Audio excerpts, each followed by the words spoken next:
L'architecture ne se limite pas à cela. Déjà, il faut commencer à enlever dans la tête de certaines personnes que l'architecture se limite au dessin. L'architecture, ce n'est pas que le dessin. D'ailleurs, ce n'est pas le dessin. À l'école, on ne t'apprend même pas, pour moi, je pense qu'on ne t'apprend même pas le 50% de ta vie professionnelle. Pour moi, réellement, on ne t'apprend pas le 50% de ta vie professionnelle. Si tu fais cela, il n'y aura plus de créativité, il n'y aura plus de lecture architecturale, il n'y aura plus de sens dans ton architecture. Ce sera un désordre architectural, comme j'aime le dire, complètement un désordre. Donc, on confie des tâches à des personnes qui ne sont pas spécialisées. C'est pour ça qu'on voit dans nos villes africaines, dans certains pays, je ne veux pas dire tous les pays, on voit une certaine laideur, un mauvais visage urbain dans nos villes, parce que tout est vilain. Bonsoir à tous et bienvenue sur Parlons Tech, la chaîne où on explore les révolutions technologiques qui façonnent notre monde. Aujourd'hui, on va discuter ensemble d'un sujet où la tech transforme tout, l'architecture. Et pour ce faire, on a le plaisir d'accueillir sur la chaîne un architecte. On va discuter ensemble des enjeux de la technologie dans ce domaine, de comment est-ce que la technologie transforme complètement notre façon de concevoir et même d'habiter nos espaces. Veuillez accueillir avec moi sur la chaîne M. Joseph Metoulé, architecte de formation. Est-ce que vous pouvez vous présenter pour le peu de personnes qui ne vous connaissent pas et qui ont le plaisir de vous découvrir? Alors, bonjour Jordan. Déjà, je te dis merci pour l'invitation. Merci à toi. Très bien. Donc, je vais me présenter. Moi, c'est Joseph Metoulé, donc architecte. En parallèle de ça, je suis entrepreneur. Donc, je suis le promoteur de ma chaîne Artech Design, que je suis sûr que tu connais. Bien sûr. Aussi, j'ai ma boîte d'architecture qui est donc spécialisée dans la conception architecturale, donc des projets que tu connais d'ailleurs. D'accord. Donc, je te dis encore merci pour l'invitation et je suis ravi aujourd'hui de pouvoir explorer le monde de l'architecture et lié à l'IA. Donc, comment l'IA transforme, sinon, nous aide à concevoir nos projets architecturaux. D'accord, merci à toi d'être venu. Merci. Bon, d'entrée de jeu comme ça, si je te parle de BIM, de réalité virtuelle ou alors d'intelligence artificielle, est-ce que ça te parle? Qu'est-ce que ça t'évoque? Oui, bien sûr. Donc, BIM, intelligence artificielle, bien sûr que ça me parle. Ce sont justement des éléments qui font partie intégrante de notre parcours, de notre vie, de notre façon de travailler. Donc, intelligence artificielle, donc l'IA. C'est quoi d'abord l'IA? Il faut d'abord chercher à savoir ce que c'est. Donc, pour moi, déjà, c'est une base de données qui est bien forcément stockée parce que l'IA, ce n'est pas quelque chose qui vient au hasard, c'est quelque chose qui a été créé par les hommes. Donc, ce sont des informations qui sont stockées et qui nous aident, nous, par exemple, par les architectes, qui nous aident à concevoir des projets liés aussi au BIM. Voilà, avant, il n'y avait pas ça. Maintenant, ça vient, c'est arrivé et ça nous aide dans notre façon de concevoir, nous aide à être beaucoup plus rapide dans notre workshop et c'est un peu ça. Et voilà. La dernière fois, sur la chaîne, on a discuté avec un ingénieur en génie civil qui nous a parlé de BIM. Comment est-ce que vous, en architecture, vous utilisez le BIM? Voilà, déjà, il faut revenir en arrière. Avant, nos ancêtres, sinon nos grands frères, ils concevaient des plans architecturaux à la main. Donc, tout fait à la main. Et parfois, c'était beaucoup plus original. Aujourd'hui, le BIM est arrivé. Donc, on a les logiciels comme AutoCAD, ArchiCAD, Revit, SketchUp et bien d'autres qui sont arrivés et nous permettent justement de mieux explorer, sinon de travailler plus rapidement. Donc, ces outils-là sont venus, je vais dire, en aide aux architectes, aux ingénieurs et à tous ceux qui pratiquent le génie civil, l'architecture. Donc, ils viennent justement là en complément, nous faciliter la tâche, informatiser notre processus conceptuel. Donc, ils ne viennent pas nous remplacer, non, ils viennent nous accélérer les choses. Donc, c'est un peu ça, sinon, le BIM, c'est comme ça que ça vient justement, on ne va pas dire totalement changer, mais ça vient en complément à notre façon de concevoir notre projet. D'accord. Bon, avant de parler déjà d'une potentielle menace de la part de l'IA, on va d'abord essayer de comprendre exactement c'est quoi l'architecture, qu'est-ce que vous faites concrètement? Alors, l'architecture, dans un premier temps, c'est l'art de concevoir des édifices, donc des bâtiments, pour loger des personnes, pour abriter des gens. C'est ça le rôle premier de l'art. Donc, de l'architecture. Donc, c'est une science d'abord, dans un premier temps. La mère des sciences, comme on dit. L'architecture ne se limite pas à cela. Déjà, il faut commencer à enlever dans la tête de certaines personnes que l'architecture se limite au dessin. L'architecture, ce n'est pas que le dessin. D'ailleurs, ce n'est pas le dessin. Ce n'est pas un dessinateur. Un architecte n'est pas un dessinateur. Je me souviens, quand je devais concevoir le projet d'un client, quand on était sur les préliminaires, donc il faut peut-être prendre des informations sur le projet du client, il te dit, ce n'est qu'un dessin. Bah, si ce n'est qu'un dessin, bah, fais-le si c'est trop facile. Donc l'architecture, c'est beaucoup d'autres choses que je vais bien sûr énumérer.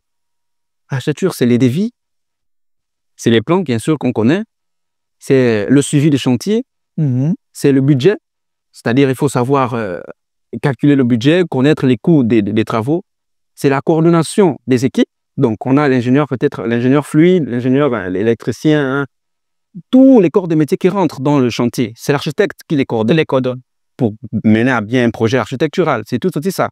Les gens se disent que l'architecture, c'est les rendus 3D. Donc, les rendus photoréalistes qu'on appelle chez nous les images de synthèse. Non, l'architecture, ce n'est pas les rendus. Les rendus sont rien que, on va dire pour moi, les rendus, c'est une publicité. C'est pour d'une façon à nous de vendre nos projets, donner une belle image à nos projets. Pour les clients, eux, ils comprennent mieux les images. Ça leur permet justement de voir à quoi va ressembler leur projet. Mais ce n'est pas ça réellement l'architecture. C'est beaucoup plus complexe que ça. Donc, c'est un peu ça chez nous, s'il faut comprendre le terme architecture. Ça ne se limite pas qu'au dessin. Donc là, de ta définition, on peut comprendre en fait qu'un architecte en général, il conçoit des plans architecturaux et il coordonne les autres corps de métier. Exactement. Donc déjà, côté plans architecturaux, l'IA aujourd'hui commence à concevoir ces plans architecturaux-là. Ça veut dire que quelqu'un qui n'a pas fait une formation en architecture peut aisément concevoir les plans architecturaux pour sa maison ou bien pour son édifice. Est-ce que toi, justement, tu n'as pas peur de perdre ton métier? Très bien. Donc là, on ne va pas parler de... Je n'ai pas peur, il faut le dire. Hein. Donc l'IA, en ce moment, n'est pas encore prête, sinon à changer. En ce moment. Mais imagine dans 10 ans. Dans 10 ans, ça c'est si nous, on se laisse faire. Si on se laisse faire, l'IA risque de nous remplacer. Mais je pense que l'IA ne peut pas nous remplacer. Déjà, l'IA ne peut pas remplacer l'homme. Déjà que c'est l'homme qui l'a mis en place. Donc l'IA ne peut pas dépasser l'homme. Ce qu'il faut savoir, c'est quoi? L'IA, j'ai bien peur pour de l'utilisation de l'IA, surtout pour chez les jeunes architectes, parce que ça va les rendre, je vais dire, feignants, très paresseux. Beaucoup quand ils ont un projet architectural bien à l'école, par exemple, ils vont chercher la facilité. Donc, au lieu de chercher à réfléchir eux-mêmes, ils vont aller tout de suite questionner ChatGPT, par exemple, pour avoir certains éléments. Donc, il y aura beaucoup plus de facilité pour les étudiants. Mais il faut aussi voir le côté positif de l'IA, parce que dans toute chose, il y a les inconvénients et les avantages. Donc, les avantages, c'est que ça nous aide, nous les architectes, d'accélérer notre processus conceptuel. Par exemple, on est bloqué sur un projet, on a envie de chercher l'idée plus rapidement. On peut questionner, par exemple, ChatGPT pour qu'il lui sorte, par exemple, les concepts. À partir des concepts qu'il nous génère, on peut nous-mêmes maintenant développer nos idées et essayer d'élaborer autre chose pour répondre à mieux le projet. Donc ça, c'est l'une des facilités, sinon l'une des aides que l'IA peut nous apporter dans le domaine de l'architecture. Aussi, il y a la partie visuelle. L'architecture, on a des sites de l'intelligence artificielle qui nous permettent de générer des images 3D. On est sûr et certain que ces images ont beaucoup d'erreurs. On voit des bâtiments qui ne sont pas réalisables réellement. Yes. Mais qui peuvent nous donner des idées sur des façades, par exemple, la forme du bâtiment, la façon d'agencer certaines pièces, certaines structures, par exemple. En fait, ça nous donne des idées, mais ça ne peut pas concevoir un projet. Ça nous donne des idées, des méthodologies pour pouvoir aborder mieux notre projet. Voilà. Et c'est ça aussi l'un des avantages de l'intelligence artificielle. Donc, ajouter à cela, quand on parle de l'IA dans l'architecture, moi je dis pour un bon architecte, c'est celui, en ce moment, à l'ère de l'IA, c'est celui qui sait utiliser l'IA dans son processus conceptuel. C'est ça pour moi un bon architecte. C'est celui qui sait, n'est-ce pas, utiliser l'IA dans son processus conceptuel. On est sûr que l'IA ne peut pas concevoir un projet. Imaginons, si on dit par exemple que l'IA va remplacer les architectes, qui va faire le suivi des chantiers? Mais quelqu'un pourrait se dire que il va prendre une intelligence artificielle, générer des plans architecturaux et tout simplement donner le chantier à un chef chantier. Impossible. Quand l'IA génère les plans, sur quelle base? Oui, il y a des applications qui ont l'IA qui génèrent des sites aussi qui génèrent des plans, oui. Il faut comprendre certaines choses dans l'architecture. Comme je disais, l'architecture, ce n'est pas que le plan, ce n'est pas que le dessin. Il y a l'aspect contextuel, il y a l'aspect historique. Il y a plusieurs aspects qui rentrent dans un processus conceptuel. Il y a le cadre géographique, il y a les contraintes du site, du terrain que l'IA peut-être ne possède pas, sauf si tu te résumes au texte que tu vas écrire. Et même là, l'IA ne pourra pas comprendre l'essence même.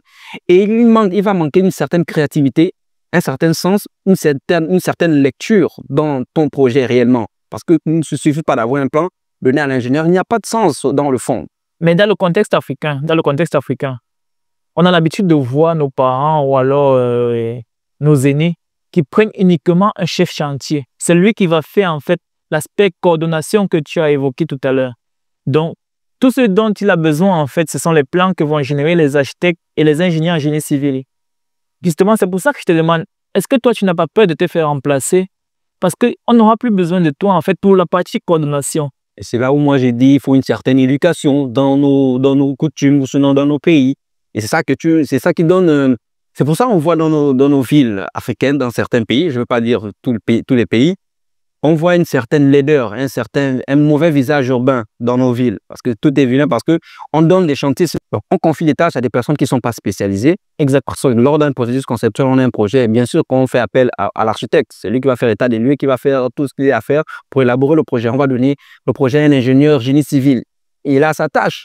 On va donner le projet à un maçon, c'est lui qui va tout faire. Bien sûr qu'on aura un mauvais résultat. Bon, supposons que l'architecte il a eu le projet à l'ère de l'IA. Il va commencer le projet. Forcément, il aura peut-être des petits blocages, il n'aura pas forcément des idées. Il peut faire, par exemple, même un mois, il ne trouve pas l'idée. Et là, il utilise l'IA. L'IA intervient dans son processus conceptuel pour pouvoir lui donner des idées, des pistes, etc. Donc non, je ne peux pas avoir peur, justement, d'être remplacé. Déjà, je ne serai pas remplacé. L'architecte aura toujours sa place dans l'architecture. C'est son domaine, il aura toujours sa place. Et même si l'IA finit par se développer, on aura toujours besoin d'intervention de l'homme. Même des robots que les Chinois ou bien d'autres personnes ont construits, il y a toujours l'homme à côté. Donc, le robot ne peut pas fonctionner, à ce que je sache, tout seul, forcément dans l'intervention humaine. Donc, dire que l'architecte se fera remplacer, j'ai doute fort, non. Et c'est à nous, justement, de faire en sorte que l'IA ne puisse pas nous remplacer. Et dans ce même contexte africain-là, est-ce que toi, tu penses que les jeunes Africains qui font architecture ou alors qui espèrent faire architecture ont les outils adéquats pour pouvoir comprendre justement l'utilisation de cette intelligence artificielle qui va les aider dans leur domaine? Ben exactement, on a quoi? Tout commence par l'ordinateur. Déjà, l'étudiant qui dit qu'il n'a pas l'ordinateur, il n'espère rien du tout. Ils ont les ordinateurs, ils ont la connexion Internet, ça c'est un truc. Donc la connexion Internet, il y a plusieurs sites pour se ressourcer. Le problème, c'est que de nos jours, on a des étudiants qui ne veulent plus chercher. Déjà, ils s'adonnent à beaucoup d'autres choses, beaucoup d'autres futilités qui n'ont rien à voir avec leur cursus. Ils ne veulent plus chercher, ils ne veulent pas se documenter. Il y a des livres, énormément de livres qui permettent de se documenter. Il y a par exemple le Neufert qui permet c'est un livre d'architecture, de la construction qui permet de se documenter. Ils ne veulent pas chercher. Il y a Internet, il y a tout sur Internet. Sur YouTube, par exemple. Vous tapez des vidéos qui vous permettent de comprendre l'intelligence artificielle dans l'architecture, des vidéos qui permettent de connaître des applications qui aident dans l'architecture, comme par exemple Midjourney qui génère des images de l'architecture et bien d'autres images. Donc, il y a plusieurs outils. Il suffit juste de se documenter, de savoir utiliser l'IA dans sa façon de travailler, tout simplement. Donc, un étudiant ne peut pas dire qu'il n'a pas l'outil nécessaire pour implémenter l'IA dans sa façon de travailler. Donc, il n'y a pas d'excuse là-dessus. Il n'y a pas d'excuse. Déjà, le monde évolue. Hein. Donc, le monde évolue, l'étudiant aussi doit évoluer. Évoluer avec ce monde-là. Bien, exactement. Il ne doit pas rester en arrière. Et donc, voilà pourquoi tu vois dans certains cadres, il y a des étudiants, ils peuvent avoir le même niveau d'études, mais il y a un forcément ou deux qui est plus avancé que l'autre. Pas forcément parce qu'il est le plus intelligent, il est juste le plus malin. Le plus éveillé. Voilà, il est le plus éveillé. Il cherche à connaître beaucoup plus que l'autre qui dort, qui attend tout qu'on vienne lui donner. Donc, à l'école, on ne peut pas tout vous donner. C'est à toi, l'étudiant. En fait, l'étudiant, tu veux être chercheur. À l'école, on ne t'apprend même pas, pour moi, je pense qu'on ne t'apprend même pas le 50% de ta vie professionnelle. Pour moi, réellement, on ne t'apprend pas le 50% de ta vie professionnelle. Réellement, on t'apprend peut-être 20-30%. Le reste, c'est toi-même qui découvres avec le temps, avec l'expérience. Donc, c'est toi en réalité qui te forge. Donc, un étudiant ne peut pas dire qu'il n'a pas les moyens d'avoir utilisé l'IA ou bien d'avoir les ressources, etc. Donc, il n'y a pas d'excuse. Dans l'avenir du monde actuellement, on voit qu'on se dirige vers des bâtiments intelligents, complètement intelligents. Comment est-ce que vous, architectes, vous réussissez à intégrer l'IoT à travers les capteurs et autres dans vos conceptions architecturales? Comment est-ce que vous arrivez à designer ça? Alors, bien évidemment, il y a ce qu'on appelle des bâtiments intelligents. Donc, ce sont des bâtiments qui sont justement connectés. Et bien sûr, lors de nos processus conceptuels, on travaille bien sûr avec les ingénieurs spécialistes, justement, bien avant d'implémenter l'IA dans tout ça. On travaille avec des ingénieurs spécialistes dans la domotique, par exemple, dans l'informatique aussi, ce qui nous permet de concevoir des bâtiments, on va dire, qui parlent. Bâtiments qui parlent, mais réellement qui ne parlent pas. Je m'explique. Un bâtiment qui parle, je prends peut-être l'exemple des façades. On a des bâtiments où il y a des façades amovibles, donc qui donnent l'impression, pas l'impression, qui bougent réellement. Donc, ce sont les ingénieurs avec qui nous travaillons. On cherche à trouver des moyens de développer l'architecture avec le temps aussi, bien évidemment. Donc, de trouver un moyen, c'est-à-dire la façon dont on concevait les bâtiments peut-être en 2000 et bien avant, c'est plus la même façon qu'on conçoit nos bâtiments en 2025, en 2026 et dans le temps. Donc, on travaille avec des ingénieurs. Toujours, on cherche à développer nos bâtiments parce qu'on ne va pas rester à construire des bâtiments de la même façon. On cherche toujours à développer beaucoup plus. Donc, on travaille bien sûr avec des ingénieurs qui nous permettent de voir s'il y a possibilité d'implémenter certaines choses, certaines technologies dans nos bâtiments pour faire vivre et redonner toujours cette importance-là à ce qu'on appelle justement l'architecture. D'accord, Voilà. d'accord. Et du coup, quels sont les outils que vous utilisez le plus au quotidien? Et pourquoi spécifiquement ces outils-là? Des outils, quel outil? Genre logiciel pour pouvoir concevoir vos plans ou alors... Pour la conception des plans 2D, par exemple, on a AutoCAD. Donc, on a Archicad, bon, qui est mixte. Archicad peut concevoir en 2D, en 3D. On a Revit aussi qui est mixte, en 2D, en 3D. On a plusieurs autres logiciels. Les logiciels courants, AutoCAD, Revit et peut-être encore Archicad. Voilà. Et ça, c'est pour la modélisation 3D et la conception 2D. Maintenant, en termes de rendu, donc les images de synthèse, on a plusieurs logiciels aussi. On a Lumion, Enscape, Twinmotion, Unreal Engine et beaucoup d'autres logiciels de rendu. Donc, ce sont ces logiciels-là qui nous permettent justement, qui nous accompagnent dans notre processus conceptuel. Et pourquoi spécifiquement ces logiciels-là? Vous les utilisez pour au quotidien exactement? Moi, dans ma structure, j'utilise beaucoup plus Archicad pour la conception des plans 2D et la modélisation 3D. Et en termes de rendu, Twinmotion et Lumion. Pourquoi? Parce que déjà, depuis que j'ai commencé, même avant de rentrer en école d'architecture, j'ai commencé à utiliser Archicad. Et J'ai l'habitude. Voilà. Et je m'explique pourquoi j'ai commencé à utiliser Archicad. Moi, je suis plutôt quelqu'un de curieux. Et je me documente beaucoup, principalement sur YouTube. Je cherche toujours à savoir un peu comment les choses évoluent, qu'est-ce qui marche, qu'est-ce qui passe. Donc, j'ai commencé à regarder des vidéos sur des logiciels qui m'intéressaient. De toute façon, tout ce qui concernait la modélisation, la 3D, l'architecture, la construction m'intéresse toujours. Donc, j'ai regardé des vidéos qui me permettaient qui montraient justement comment on utilisait ces logiciels-là, etc. Et forcément, ça va me plaire. Je télécharge le logiciel et ça, c'est comme ça avec tous les autres logiciels. Donc, je me retrouve à télécharger les logiciels que parfois je n'utilise pas parce que je suis curieux de savoir comment ça se passe. Donc, je télécharge le logiciel, mais chaque jour, je me mets à pratiquer. Je me mets à pratiquer 1 an, 2 ans. Forcément, au fur et à mesure que tu évolues, tu deviens performant. Bien sûr. Donc, c'est comme ça avec les autres logiciels. Et quand j'arrive en école d'architecture, par exemple, quand j'ai fait ma première année en architecture, j'avais des camarades qui me demandaient, et même mes professeurs me demandaient toujours, est-ce que tu as déjà appris, tu as déjà fait les études d'architecture avant? J'étais qu'en première année. Bien sûr que non, c'est ma première année.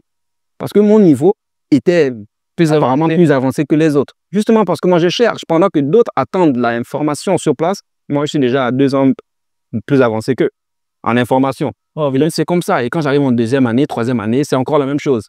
D'autres me disent même, en 2e année, ils me disaient, ah, toi, tu es déjà architecte. Ah non, je suis pas architecte, je suis juste plus cultivé. C'est pas pour se vanter, mais c'est juste ça. Il faut se cultiver. Donc, chaque jour, je développe des compétences qui me permettent justement de maîtriser ce logiciel. C'est pour ça que j'utilise toujours Archicad. Bon, là, on a parlé des outils alors justement. Quand toi, tu regardes à travers le monde, est-ce qu'il y a des conceptions architecturales qui te parlent, qui te plaisent? Bien sûr, il y en a plein. Il y en a plein. Comme par exemple? Déjà, en termes d'architecture, il faut que je commence par citer les architectes qui me passionnent. Après, je vais venir sur justement les architectures qui m'impressionnent de ces architectes-là. Il y a Zaha Hadid. Je pense que tu connais, l'architecte, la reine des courbes. Donc, elle a une architecture folle qui se résume sur des courbes. En fait, elle n'a pas de projet à angle droit, si je peux le dire ainsi. Et son projet qui me fascine le plus, c'est la caserne des pompiers de Vitra, qui est un projet qu'elle a réalisé, je pense, en 1989, si je ne me trompe pas, ou bien avant, ou peut-être après. Bon, ils vont nous donner la date. Ils vont nous donner la date, de toute façon. Il y a Le Corbusier, un architecte français, qui a réalisé comment on appelle, la Cité radieuse, que beaucoup de Français n'ont pas aimé. Voilà, il faut vous documenter pour le savoir. Il y a aussi Daniel Libeskind, qui est un architecte allemand. J'adore son architecture parce qu'il a des formes un peu, je vais dire, projetées. Voilà, il fait un peu des formes aiguës comme ça, des angles bizarres. Cette architecture me passionne. Donc, plus ça sort de l'ordinaire, plus ça sort de l'ordinaire, en fait, plus ça te plaît. Ça me plaît. Parce qu'en fait, quand je me positionne peut-être devant ce genre de bâtiment, je me dis, putain, mais comment on fait ce genre de choses? Comment ça tient? Comment c'est réalisé? En fait, le fait de me poser cette question-là, montre à quel point l'architecture de ce bâtiment est incroyable. D'être devant un bâtiment, petit devant un bâtiment, et te dire, ah ben, c'est incroyable ce bâtiment. Donc, plus c'est extravagant, plus ça me passionne.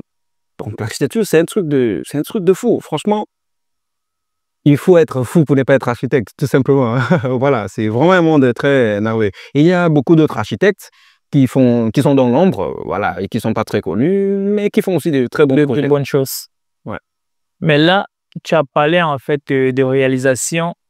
Et voilà, de toutes les réalisations. Et déjà même, on parle de Zaha Hadid, justement, il y a eu un logiciel qui a été créé en son nom. Parce qu'il n'y avait pas, à cette époque-là, il n'y avait pas, déjà il n'est plus de ce monde, paix à son âme, à son époque, il n'y avait pas de logiciel qui pouvait concevoir des projets avec les courbes. Et la façon dont elle faisait ses projets, avec les courbes, des angles un peu bizarres. Donc on a dû créer un logiciel qui répond, et il n'y avait que son agence qui pouvait travailler avec ces logiciels-là, qui répond à son type d'architecture. Un logiciel spécial pour son architecture. Donc, vous voyez comment l'IA est venue justement aider dans son processus conceptuel, tout simplement. Zaha Hadid, c'est quoi, marocain, égyptien? Donc, elle est irako-britannique, voilà, et qui a façonné, sinon qui a fait sourire le monde par son architecture. C'est-à-dire, il n'y a pas un architecte qui ne puisse pas connaître ce grand personnage du monde de l'architecture.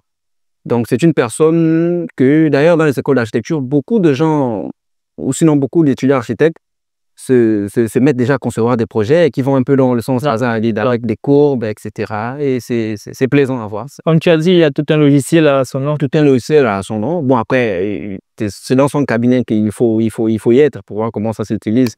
Voilà, il n'y a que elle qui puisse faire ses projets. Mais je ne connais pas vraiment un grand architecte qui fait des projets comme elle, avec des formes assez compliquées. Et c'est un peu ça, l'architecture. C'est elle qui a créé son monde. Donc, chaque architecte crée son style architectural. Et ça, c'est son style architectural. C'est pour ça qu'on la surnomme la reine des courbes. Ouais, quoi, je vois. Mais là, je constate que de tous les architectes que tu as cités, de toutes les conceptions architecturales, il n'y a aucun architecte ou alors aucune conception architecturale qui vienne de l'Afrique. Qu'on n'en a pas ici, là, qui te plaise ou alors... Ça, c'est une bonne question, justement. Pour moi, déjà, il faut savoir plusieurs choses. Bien sûr, il y a des architectes connus. Là, j'ai parlé des architectes qui sont beaucoup plus connus, voilà, et qui me passionnent. Je ne veux pas dire que les architectes africains ne me passionnent pas, mais il faut quand même faire un choix, voilà. Il y en a des architectes qui sont intéressants. Je vais citer par exemple le nom de l'architecte Francis Diébedo, Francis Kéré, qui est un architecte burkinabé, qui a une architecture incroyable. La chose que j'aime dans son architecture, c'est la façon dont il intègre les matériaux locaux dans son architecture. Voilà. Mais juste, il reste dans une architecture, on va dire, carrée. Il a une architecture conventionnelle, on va le dire. Voilà, mais moi, j'aime beaucoup plus ce qui est un peu extravagant, qui sort un peu de l'ordinaire. Voilà. Lui, j'aime bien son architecture par rapport au cadre local. Il construit avec ce qu'il a dans ses mains. Donc, ce qu'il a sur la main, voilà. Il y a plusieurs autres architectes de renommée, justement, le cabinet comment il s'appelle, les Ivoiriens, là, Kofi et Diabaté, justement, voilà, deux architectes ivoiriens qui sont aussi de très grands architectes que j'affectionne beaucoup et que j'aime beaucoup leur façon de concevoir. Il y en a un tas d'architectes africains, mais moi, je fais mon choix, j'aime l'extravagance, voilà. Mais donc, beaucoup d'entre eux font ce que je vais dire du copier-coller, et du vrai copier-coller, parce qu'il y a copier-coller et copier-coller, je m'explique, voilà. Il y a du le point du copier-coller. Il y a du copier-coller où tu copies, moi, c'est même bien de copier. On copie ce qui est bien, d'ailleurs. Je ne veux pas copier ce qui est mauvais, il ne faut pas avancer. Mais copier-coller, c'est du plagiat déjà, et le plagiat, c'est pas bon. Il faut faire un bon plagiat, justement. On copie bien. Quand tu copies, et tu améliores en fonction de ton contexte et de ton environnement. Je ne vais pas prendre une maison qui est construite d'une certaine façon en Europe. Je viens l'implanter dans mon pays. Par exemple, au Gabon, je l'implante complètement telle que je l'ai vue en Europe. Il faut intégrer le contexte, il faut intégrer les paramètres que tu as dans ton... Déjà, ce n'est pas le même environnement. Donc, la constellation doit être légèrement différente, ou sinon complètement différente. Donc, tu ne peux pas prendre un projet en Europe, tu viens l'implanter, compter pareillement comme tu l'as vu. Non, il faut adapter chaque projet en fonction à l'environnement, au milieu. Voilà. Et c'est dans ce sens que beaucoup d'architectes africains n'évoluent pas ou ne sont pas connus. Parce qu'ils font des architectures, du copier, donc ils ne cherchent pas à innover. Voilà, juste Imagination, ils ne veulent justement. pas créer, ils ne veulent pas innover. L'architecture, c'est l'art. Voilà, c'est l'art, justement. Et l'art n'est pas conventionnel, pardon, n'a pas des dimensions. L'art, c'est un truc, franchement, C'est un truc fou. c'est un truc fou. C'est un truc vraiment fou. Et c'est pour ça que beaucoup d'architectes africains ne sont pas... D'ailleurs, Francis Kéré, il est le seul et le premier africain à avoir reçu le prix Pritzker. C'est le prix qui est considéré comme le prix Nobel de l'architecture africain. Et lui qui l'a eu, le premier, justement. Donc ça fait, je pense, 3-4 ans déjà qu'il a eu le premier. Il faut dire quand même que son architecture, elle est reconnue dans le monde. Mondialement, ouais. Voilà. Mais pourquoi on n'a pas d'autres architectes comme ça qui ont ce prix? Justement, nous, on y travaille pour être comme lui, parce que c'est une image emblématique quand même de notre continent. Voilà, c'est pour ça beaucoup d'architectes africains ne sont pas tellement connus. Ils essayent de refaire des trucs qui existent déjà. Ils ne veulent pas évoluer, innover, etc. Alors, pourquoi ils sont beaucoup plus dans l'ombre? Est-ce que tu ne penses pas que la limitation, là, en fait, c'est dû peut-être aux moyens qu'ils ont? Peut-être moyens financiers, ressources. On ne va pas parler de moyens. Voilà, nous, les Africains, on a toujours des excuses. On doit enlever ça. Quand des gens comme Pythagore, Thalès, tous ces génies scientifiques-là, je ne pense pas qu'ils avaient des millions pour aujourd'hui, ils sont dans les livres. Exactement. Les livres de maths, les livres de tout ça.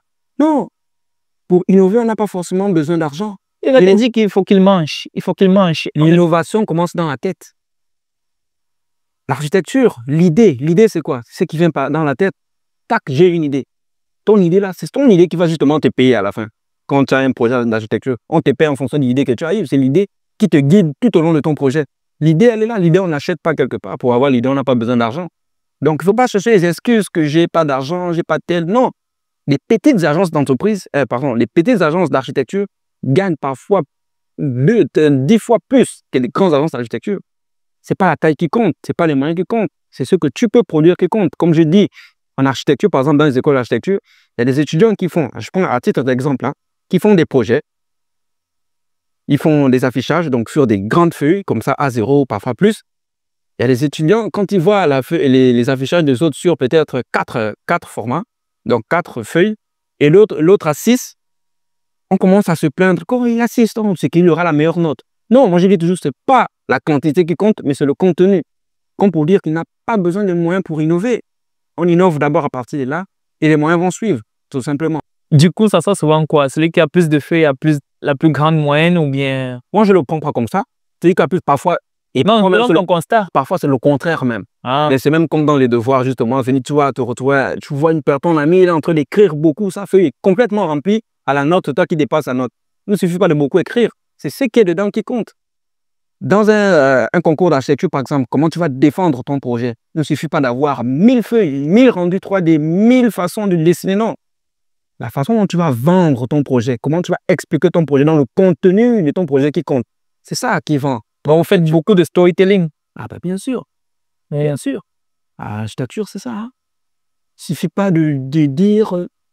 Les architectes, ils vivent que des rendus. Ils font que des rendus 3D, par exemple. Tu vois ça. C'est pas ça qui détermine leur force de frappe, si je peux le dire ainsi. Non. Façon dont ils développent des idées. Voilà, l'architecture, on ne doit pas rester conventionnel, on doit sortir du cadre. Et l'IA ne peut pas avoir cette façon-là. Si, l'IA génère toutes sortes d'architecture. Tu peux même dans l'IA, quand tu mets un prompt dans le texte que tu vas remplir dans l'IA, tu peux dire que tu veux que le bâtiment ressemble à le style d'architecture, par exemple, de l'architecte que j'ai cité, par exemple Francis Kéré ou d'autres architectes internationaux. Tu peux te demander ce que... Ton bâtiment ressemble à un style, il va c'est dans ce sens que l'IA aide vraiment. Aide, mais ne peut jamais remplacer l'architecte. Aide dans la façon de concevoir. C'est comme ça qu'il y a un Mosette, tout simplement. Il ne peut pas concevoir, il ne peut pas remplacer l'homme. Ça, jamais. D'accord. Voilà. Et du coup, comment tu vois en fait l'évolution de l'architecture avec tous ces outils-là pour les prochaines années? Je trouve que c'est prometteur. C'est même une bonne chose, mais encore faut-il qu'on sache l'utiliser et bien l'utiliser. Ne pas se laisser avoir par l'IA, générer des images et voilà, on cherche à faire un projet comme ça. Non, il faut savoir l'utiliser dans la mesure où on doit être responsable de ce qu'on fait. L'IA nous aide dans notre façon de concevoir les projets.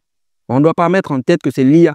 Déjà, ça ne fait pas bien de voir un projet généré par l'IA et tu es fier de toi en te disant « Ah, j'ai fait un très beau bâtiment ». Non, tu ne peux pas être fier d'être devant un bâtiment que tu sais que tu n'as même pas 1% de ta créativité. Donc là, dedans, Si tu fais cela, il n'y aura plus de créativité, il n'y aura plus de lecture architecturale, il n'y aura plus de sens dans ton architecture. Ce sera un désordre architectural, comme j'aime le dire, complètement un désordre. Donc, on doit être responsable. L'IA doit être comme le conseiller, nous donne des idées, nous permet d'aller beaucoup plus vite dans notre façon de concevoir, mais en aucun cas ne doit nous remplacer. Comme je le dis, je le répète, un bon architecte, c'est celui qui sait utiliser l'IA dans son processus conceptuel. D'accord. Et si toi, tu avais carte blanche, budget illimité et ressources technologiques à ta disposition, quel est le projet que tu mettrais en place? Le projet architectural que tu mettrais en place? Très bien. Déjà, j'aime dire, on ne fait pas un projet pour plaire à quelqu'un. L'architecture résout des problèmes. L'architecture n'est pas là pour qu'on soit seulement là pour dire « waouh ». Non. L'architecture résout des problèmes dans le sens où, dans la mesure où, par exemple, quand tu conçois le projet d'une personne, c'est pas pour que les gens s'extasient devant le bâtiment en disant « waouh ». Non, c'est pour faire vivre les gens, pour que les gens y habitent. Donc, s'il y a un projet que je dois réaliser, mon projet doit répondre à un besoin. Forcément, dans mon pays, un besoin primordial. L'Afrique a beaucoup de besoins. L'Afrique a beaucoup de besoins. Comme j'ai dit, un besoin primordial, donc important, de première instance. Et pour cela, on doit comprendre la population. Qu'est-ce que la population veut? La population a, par exemple, besoin d'hôpitaux. Voilà, justement. Et c'est très grave.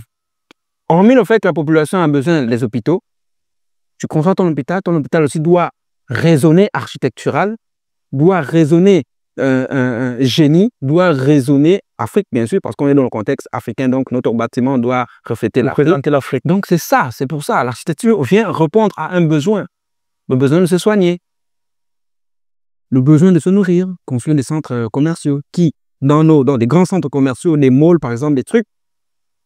Après, les besoins primordiaux, ça fait maintenant les besoins de seconde instance où, voilà, c'est peut-être pour le loisir, etc. Mais d'abord, répondre à un besoin comme se soigner. Là, l'architecte intervient de façon très pointue. On répond à un besoin, on ne fait pas un projet parce qu'on veut, voilà. Et bien sûr, l'éducation, construire des écoles. Chez nous, par exemple, on a trop des écoles, je veux dire, conventionnelles. Certes, c'est comme ça qu'on a grandi, c'est comme ça qu'on a toujours eu les écoles, mais le monde évolue, nous sommes en 2025. On ne va pas avoir le même style d'architecture. Je vais revenir sur une question, par exemple, on parle d'architecture africaine. Moi, j'aime pas quand les gens se disent, les gens, surtout les Africains, quand ils entendent architecture africaine, c'est souvent la terre rouge, c'est la brique de terre, c'est la paille, c'est les palmiers, c'est des feuilles, c'est beaucoup de choses. Non, l'architecture africaine ne se limite pas à ça. On peut avoir une architecture complètement moderne de l'extérieur, c'est-à-dire des façades de l'apparence. Et à l'intérieur, on a un aménagement africain. Donc, quand on arrête avec cette histoire d'architecture africaine, brique de terre, brique rouge, non. On doit pouvoir adapter notre architecture vernaculaire, donc ancienne, à l'architecture moderne. Essayer de joindre ces deux architectures-là, entre l'ancien et le nouveau, et faire une belle architecture. Exactement. Voilà, on ne devait pas rester confiné dans des trucs, non. Exactement. Voilà. Mais justement, alors, est-ce que tu pourrais nous décrire, par exemple, un bâtiment d'hôpital comme ça, assez brièvement, pour qu'on puisse aussi rêver avec toi? Décrire, dans quel sens? Genre, la conception nous fait miroiter une image, en fait, d'un bâtiment d'hôpital, une structure. Comment est-ce que tu vois le bâtiment? Bon, comment est-ce que je vois le bâtiment? Déjà, pour projeter un bâtiment, il faut, voilà, c'est sa fonction. Donc, la fonction, c'est un hôpital. Donc, un hôpital regroupe plusieurs choses à l'intérieur. On a des salles d'hospice, donc des salles d'hospitalisation, des accueils, des salles d'opération, des salles de l'imagerie, beaucoup d'autres choses. Avant même l'apparence esthétique, pour moi, c'est d'abord l'apparence fonctionnelle. Comment l'architecture d'un hôpital fonctionne, comment circule le flux de circulation, le secours. Donc là, je parle là de sécurité incendie. Donc, on est d'abord beaucoup plus, avant de concevoir un bâtiment, on se concentre d'abord beaucoup plus sur l'aspect fonctionnel, technique, sécurité et tout ça. Dès que tous ces éléments sont réunis, on commence à parler esthétique. Parce que c'est vrai que c'est lié, mais chaque chose a son temps et donc des étapes. On commence maintenant à réfléchir esthétique. Il faut savoir que déjà l'architecture varie selon la fonction. Il y a des bâtiments, quand tu regardes le bâtiment, avant d'être à l'intérieur, tu peux déjà deviner quelle activité on fait dans ce bâtiment. Par exemple, un bâtiment de bureau, donc administratif, rien que par la façade, tu peux déjà savoir que là, c'est un bâtiment spécialisé pour l'administration, pour les bureaux. Par la façade, tu peux savoir que ça, c'est un bâtiment où forcément, c'est un centre commercial. Ça, c'est forcément une école. On a vu ici une école. Donc, ton architecture doit parler. Quand tu fais un bâtiment, quand tu vois une structure d'un hôpital, On doit avoir cette lecture-là déjà de l'extérieur. On ne doit pas réfléchir que qu'est-ce qu'ils ont fait là? C'est quoi? Non. Les façades doivent au moins rappeler quelque chose en lien avec l'hôpital. Et moi, en tant qu'architecte, si je veux concevoir un hôpital, comment je le vois? Forcément époustouflant. Forcément que lorsqu'on regarde le bâtiment, on reste debout, on dit « Waouh, ça c'est une architecture ». On a envie de venir se soigner. Justement, on a envie de, même si on n'est pas malade, mais on a envie de rentrer quand même, venir voir qu'est-ce qui se passe. C'est une architecture qui en jette, que c'est ce bâtiment-là que tu vois dans la rue ou dans la ville. Tu marches et tout, waouh, c'est quoi ce bâtiment? Tu as envie de venir voir. C'est comme ça que je vois un hôpital. D'accord. Voilà. Il y a un truc qui frappe à l'œil. Ouais. D'accord, d'accord. Donc, comme d'accoutumé, si tu devais donner un conseil à un jeune architecte ou alors à une personne qui voudrait devenir architecte, si tu dois regarder cette caméra, qu'est-ce que tu lui dirais? Alors, s'il y a un conseil que je dois donner à un jeune architecte, c'est dans un premier temps de se cultiver. Le monde évolue, donc bien sûr l'architecture évolue, mais de beaucoup se cultiver. Un architecte ne se cultive pas, n'est pas un architecte. Il faut connaître les nouvelles tendances, quels sont les matériaux, les nouveaux matériaux qu'on utilise, la nouvelle façon de construire, les nouveaux procédés, toutes ces étapes-là, lire, lire et lire. Un bon architecte, c'est celui qui est plein dans la tête. Ensuite, étant donné que le monde évolue, donc il y a l'intelligence artificielle qui est normalement le sujet de cette interview, donc il doit pouvoir s'adapter, adapter sa façon de travailler à l'IA pour bien sûr être à jour. À jour, exactement, être à jour. Donc c'est ce que je conseille vraiment à un jeune architecte, de se cultiver, de toujours travailler dur et de s'entourer des bonnes personnes. C'est ça qui fera de lui un architecte prometteur à l'avenir. Merci beaucoup. Merci beaucoup. Donc, je te dis merci d'être passé sur la chaîne. Merci. Je remercie nos auditeurs de nous avoir écoutés jusqu'à la fin. Qu'est-ce qu'on peut dire encore? Je vais mettre, notamment, il a une chaîne YouTube qui s'appelle Artech. Je vais mettre le lien en commentaire. Artech Design, oui. Ouais.